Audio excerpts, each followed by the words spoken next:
శ్రీ వెంకటేశ్వర జ్యోతిష్య నిలయం శ్రీకాకుళం. ఈ మధ్య చాలామంది మహిళలు నాకు ఫోన్లు చేసి మా కుటుంబంలో గొడవలు ఎక్కువగా ఉంటున్నాయి గురువుగారు, మా ఆయన గారు అల్పాహారాలు తీసుకుంటున్నారు, దానికి పరిష్కారం ఏమైనా ఉందా అని అడుగుతున్నారు. కానీ పరిష్కారం ఉంది, లేదనడానికి లేదు.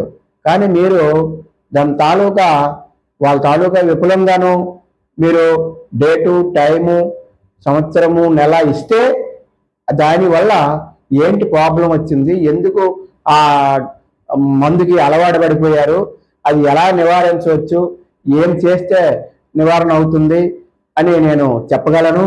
ఈ విషయాలు మీ అందరికీ తెలియజేస్తున్నాను. నా యొక్క ఛానల్ని లైక్ చేసి, షేర్ చేసి, సబ్స్క్రైబ్ చేయవలసిందిగా కోరుతున్నాను. మీ బంధుమిత్రులందరికీ తెలియజేయండి. నా నమస్కారములు.